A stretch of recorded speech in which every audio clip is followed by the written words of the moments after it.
Avokat, kush quhet i pandehur në procedurën penale në Kosovë? Shpreha i pandehur në procedurën penale përdoret si term i përgjithshëm,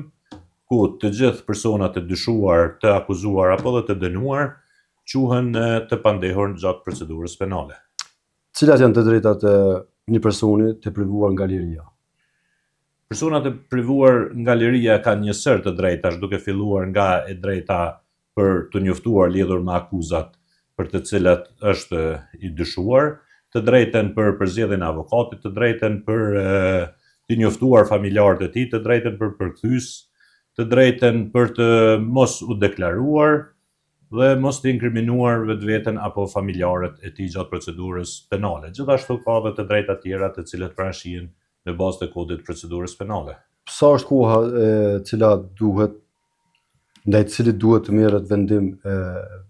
për nëse do t'i vazhdohet masa apo nëse do të lirohet nga mbajtja, nga privimi i lirisë? Çdo person i arrestuar për të cilën ekziston dyshimi i bazuar se i njëjti ka kryer veprën penale, atëherë me akvendim të prokurorit të shtetit, i njëjti mund të mbahet deri në 48 orë në ndalim në mbajtje, ndërsa prokurori, në qoftë se i njëjti ka bazë për të parashtruar njërin nga kërkesat për të siguruar prezencën e tij, siç është paraburgimi, mos arresti shtëpiak, lajmërimi në stacionin policor, atëherë i njëjti duhet që brenda 48 orëve pas akvendimit të cilin e ka nxjerrë për ndalim të pandehurit, të parashtrojë kërkesën në gjykatën themelore lidhur me caktimin e njërës nga masat të parapara sipas kodit të procedurës penale, konkretisht në 117. Çfarë duhet të ndërmarrë një person i cili sapo është arrestuar? Çdo person i cili sapo është arrestuar nga ana e policisë, i njëjti duhet që të kërkojë nga ana e policisë që të njoftohet mbi të drejtat e tij, i njëjti duhet që të kërkojë që të angazhohet një mbrojtës sipas zgjedhjes së tij. Nëse i njëjti nuk ka kushte financiare, atëherë i njëjti duhet që të kërkojë që të angazhohet një avokat në bazë të shpenzimeve publike. Dhe gjithashtu i njëjti duhet që të mos deklarohet para policisë pa prezencën e avokatit me përjashtim të dhënave të tij personale lidhur me identitetin e tij dhe të mos jap asnjë informacion tjetër. Pas këshillimit me avokatin, atëherë i njëjti pas konsultimeve me avokatin vendos se a duhet të deklarohet apo të mbrohet në heshtje gjatë procedurës. Kur është i detyrueshëm që i pandehuri të ketë mbrojtës në procedurën penale? I pandehuri në procedurë penale mbrojtja është e detyrueshme gjithmonë në rastet kur i njëjti ka probleme mendore apo fizike, është duke negociuar lidhur me marrëveshjen mbi pranimin e fajësisë, apo është i dyshuar për vepër penale të cilën parashihet minimumi dënimi me 5 vite burgim. Po ashtu edhe në të gjitha fazat e procedurës kur arrestohet apo mbahet seancë lidhur me caktimin e masës së paraburgimit apo në njërin nga masa tjera alternative. Kur mund të caktohet të pandehurit mbrojtës me shpenzime publike edhe kur mbrojtja nuk është e detyruar? Të pandehurit mund të caktohet mbrojtës me shpenzime publike nëse i njëjti deklaron se nuk ka kushte të mira financiare për të cilën duhet të plotësojë edhe një deklaratë lidhur me mungesën e financave, kushteve financiare, po ashtu për vepra penale për të cilat parashihet dënimi me minimum 3 vite burgim. Cilat janë të drejtat kryesore që i komunikohen të pandehurit në fillim të marrjes në pyetje në procedurë paraprake? Të pandehurit menjëherë pas parafillimit të marrjes në pyetje nga ana e policisë apo edhe prokurisë, njoftohet lidhur me të drejtat e tij, në ku ndër të drejtat e tij janë nevoja për avokat, nevoja për drejta për përkthim, drejta për të deklaruar apo mos deklaruar, për të mos inkriminuar veten apo familjarët e tij në procedurë penale, gjithashtu e drejta që të konsultohet me avokatin para marrjes në pyetje dhe gjatë marrjes në pyetje. Po ashtu e drejta që të shfrytëzoj pauzë apo pushim gjatë intervistës në momentin kur nuk ndjehet mirë apo është zgjatur intervista. Çfarë është prezumimi i pavojësisë? prezumimi i pafajësisë është një parim themelor në kodin e procedurës penale. Çdo person i cili është i dyshuar, e akuzuar apo edhe i dënuar me aktgjykim të shkallës së parë konsiderohet i pafajshëm derisa fajësia e tij nuk vërtetohet me aktgjykim të formës së prerë. A zbatohet parimi i paraparë në kodin e procedurës penale të Kosovës se prokurori dhe i pandehuri janë palë të parapartë në procedurën penale? Apo respektohet në Kosovë që ky? Në Kosovë, ky parim i paraparë në kodin e procedurës penale zbatohet praktikisht pas ngritjes së akt akuzës në gjatë shqyrtimit gjyqësor, ku prokurori dhe i pandehuri konsiderohen si palë të barabarta gjatë procedurës penale, ndërsa gjatë fazës hetimore i pandehuri është në disavantazh në raport me prokurorin për shkak se prokurori i shtetit udhëheq hetimet, ka informacione dhe prova të cilat nuk i tregohen palës për shkak se të mos ndikimit në prova apo në dëshmitar. Prandaj mund të them që parimi i barazisë së palëve apo barazisë së armëve vlen vetëm në gjykatë, por jo gjatë fazës hetimore me përjashtim të rasteve të caktuara. Cilat janë veprimet policore pas dhënies së deklaratës nga i pandehuri? Policia me njëherë pas marrjes së deklaratës nga ana e pandehurit, i njëjti është obliguar që ta njoftojë prokurorin e shtetit lidhur me intervistën, provat e siguruara në vendin e ngjarjes të cilat rëndojnë mbi të pandehurin, e njofton prokurorin e shtetit dhe prokurori i shtetit pas marrjes së informacioneve nga ana e policisë dhe provave, si dhe kallëzimit penal, atëherë i njëjti vendos që atë nxjerr vendim për ndalimin e të pandehurit në procedurë penale për 4 tetor apo të njëjtin ta lirojnë në procedurë të rregullt. A ka drejt i pandehurit për ashes prova në favor të tij sipas kodit të procedurës penale në Kosovë? Po, gjithmonë i pandehurit nga momenti i arrestimit të tij deri në përfundim të procedurës gjyqësore, i njëjti i pandehuri ka të drejtë që të propozojë prova, ekspertizë, dëshmitar, të cilët shkojnë në favor të tij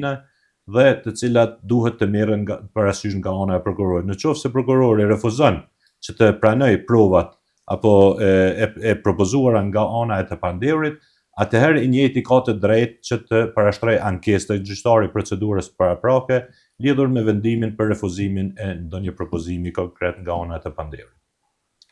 Avokat, faleminderit shumë, kjo pjesa formale e ato çka ju përballeni në aspektin teorik. Po praktikisht çeto parime, të cilat janë sankcionuar në kodin e procedurës penale, a zbatohen? Qoftë edhe në masat policore, edhe në masat kur prokurorit merr pyetje, edhe të ballafaqimi i palëve në para gjykatësit ose para gjykatës. Praktikisht parimet themelore të cekura në bazë të kodit të procedurës penale praktikohen nga ana e policisë, prokurisë apo edhe gjykatës, me përjashtim të rasteve kur siç e cekëm edhe më herët që prokurori dhe i pandehurit të jenë në procedurë penale ku në fazën hetimore nuk konsiderohen palë të barabarta, po ashtu edhe parimi i gjykimit në afat të arsyeshëm. Kemi një vonesë të lëndëve të cilat janë të stërgjatura për shkak të volumit të lëndëve të cilat zhvillohen në gjykatat tona dhe mungesës së gjyqtarëve. Gjithashtu edhe prezumimi i pafajësisë si parim, si një ndër parimet themelore të parapara me kodin e procedurës penale në Kosovë është bërë një praktikë që të pandehurit në momentin që arrestuan të bëhen publik nëpër media emrat dhe dhënat tyre personale, dyshimit e tyre dhe të krijohet një skenar i veprimeve të tyre pa u vërtetuar se i njëjti a ka kryer se ka kryer, mirë po jepet një përshkrim i ngjarjes duke mos pasur asnjë provë nga media të caktuara apo persona të caktuara si analist apo edhe jurist, mund të themi, të cilët shfaqen nëpër media dhe komentojnë ngjarje të ndryshme apo arrestime të ndryshme. Prandaj konsideroj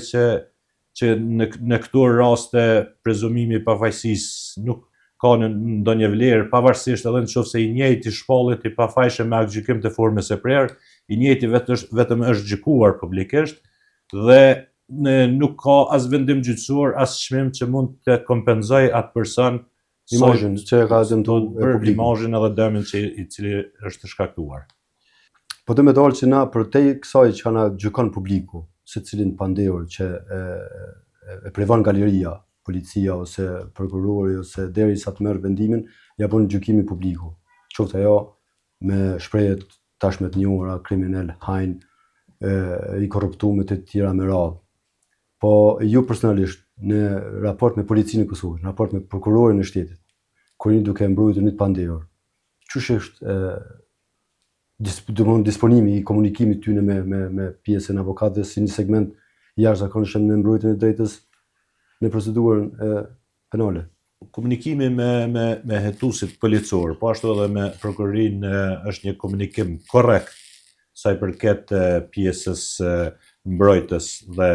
dhe hetues apo edhe prokuror, me përjashtim të rasteve kur nuk na ofrohen prova lidhur me dyshimet të cilat e ngarkojnë të pandehurin në procedurë penale dhe konflikti me i shpesht mes mbrojtjes dhe palës tjetër në procedurë është për shkak të mos ofrimit të dëshmive lidhur me dyshimet për të cilën akuzuar, dhe një pjesë e tyre vetëm në formë verbale të shpjegon se i njëjti akuzohet se është shembull është zënë me një armbajtje pa leje, mirë po nuk ekziston armbajtja, nuk ekziston proces verbal për konfiskimin e armbajtjes dhe nuk ekziston ndonjë videoingjizim apo dëshmitar ku është parë i njëjti se ka pasur një armbajtje apo ka konsumuar vepër penale. Ka konsumuar veprën penale. E mora vetëm si shembull, domethënë të vepra penale, posedimi pa autorizuar i armëve, dhe problemi i mbrojtjes është në këto raste kur nuk ki dëshmi se i njëjti ka kryer vepër penale, atëherë ti është mungesë edhe të ofrosh edhe mbrojtjen ligjore në mungesë të provave të cilat duhet të ofrohen për të vërtetuar apo të bindur se i njëjti ka tentuar apo ka kryer veprën penale. A ndodh shpesh, atë ka ndodhur ndonjëherë personalisht që ke shku i angazhuar për me mbrojt një të pandehur dhe ke gjetë deklaratën tashme të dhënë nga i pandehuri edhe tu është ofruar nga ana e policisë vetëm me nënshkruar si avokat si mbrojtës edhe më kry kjo procedurë për shkak me arsyetimin që më kry procedura sa më shpejt që të mundë. Ka ndodhur dy raste cilat më kanë ndodhur kur është marrë deklarata nga ana e pandehurit, në rastin konkret kemi refuzuar të nënshkruajmë dhe duke dhënë edhe një koment që kjo deklaratë është dhënë pa prezencën e avokatit, prandaj nuk arsyeja pse nuk nënshkruhet dhe kam propozuar që i njëjti nga ky moment të mbrohet në heshtje për shkak se të njëjtit i është marrë pa dëshirën e tij, pa vullnetin e tij, pa ju lexuar të drejtat e tina dhe është marrë deklarata në të cilën deklaratë kam dyshuar që është e përpiluar nga ana e policisë, pa u konsultuar dhe pa marrë përgjigje nga ana e të pandehurit.